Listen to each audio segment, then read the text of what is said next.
దేశీయ మార్కెట్లు భారీ నష్టాల్లో ట్రేడ్ అవుతున్నాయి. సెన్సెక్స్ 1100 పాయింట్లకు పైగా నష్టపోగా నిఫ్టీ 350కి పైగా పాయింట్ల నష్టంలో కొనసాగుతోంది.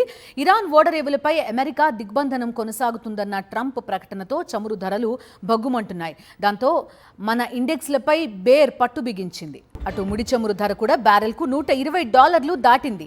4 ఏళ్ల తర్వాత ఈ స్థాయిలో పెరగడం ఇదే తొలిసారి. దీంతో అంతర్జాతీయంగా ద్రవ్యోల్బణ భయాలు నెలకొన్నాయి.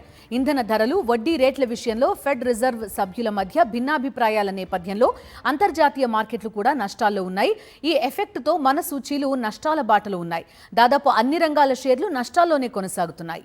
అంతర్జాతీయ మార్కెట్లో దేశీయ కరెన్సీ రూపాయి విలువ అంతకంతకు క్షీణిస్తోంది. 95.07 వద్ద సరికొత్త జీవనకాల కనిష్టాన్ని తాకింది.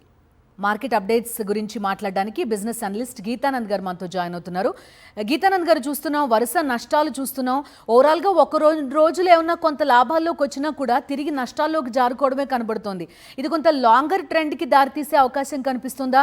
ఎందుకంటే అంతర్జాతీయ పరిణామాలు, ఒకటి ఏకంగా చమురు ధర $125 ప్రస్తుతం చేరుకున్న పరిస్థితి, బంగారం కూడా అలానే ఉంది. So what is safe investment ఈ టైంలో అంటే ఏం చెప్తారు? ఓవరాల్ గా మార్కెట్ చూస్తే ఈ రోజు నెగటివ్ లో ఓపెన్ అయ్యాయి, నెగటివ్ లో ట్రేడ్ అవుతున్నాయి. మీరు చెప్పినట్టుగా సెన్సెక్స్ 1100 పాయింట్స్, నిఫ్టీ 350 పాయింట్లు పైగా నష్టాల్లో ట్రేడ్ అవుతున్నటువంటి పరిస్థితి. 740 స్టాకులు లాభాల్లో ఉంటే 2400కు పైగా స్టాకులు నష్టాల్లో కొనసాగుతూ ఉన్నాయి. రూపాయి పతనం అనేది మార్కెట్ కి బాగా ఒక రకంగా చెప్పాలి సెంటిమెంట్ దెబ్బతీస్తుందని చెప్పొచ్చు. దాంతో పాటుగా ఎప్పుడైతే మనకు బ్రెంట్ క్రూడ్ ఆయిల్ $126 రాను గరిష్ట స్థాయికి వెళ్ళిందో ద్రవ్యోల్బణ భయాలు, అలాగే మన ఆర్థిక వ్యవస్థను మందగంలోకి నెట్టేటువంటి అవకాశం ఉంటుంది. దాంతో పాటుగా కంపెనీల రిటర్న్స్ మీద కూడా దీని ప్రభావం ఉంటుంది. సో ఈ అంచనాల నేపథ్యంలో మనకి ఈ రోజు మార్కెట్లు పతనం అవుతూ ఉన్నాయి. అయితే ఇందులో పాజిటివ్ అంశం ఏంటంటే మనకి ఏప్రిల్ 30 ఈ రోజు last working day calendar month కి.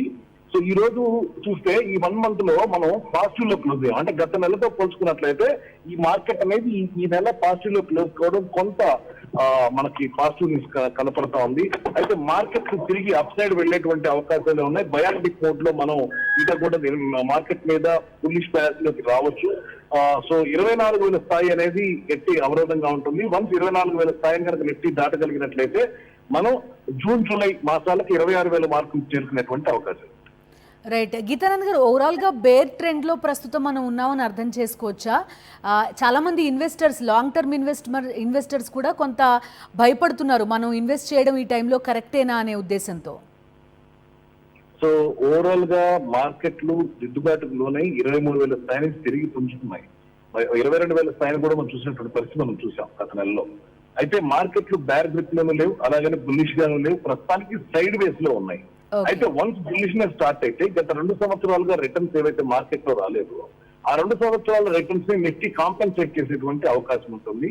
అందువల్ల ఇన్వెస్ట్ చేయడానికి ఇది సరైన సమయం కింద మనం చెప్పుకోవాలి. మార్కెట్ లో స్టాక్స్ ఇప్పుడు డిస్కౌంట్ రేట్ లో దొరుకుతున్నాయని చెప్పొచ్చు, మామూలుగా మార్కెట్ పరిభాష చెప్పాలంటే. Okay sir, thank you Geetanand గారు.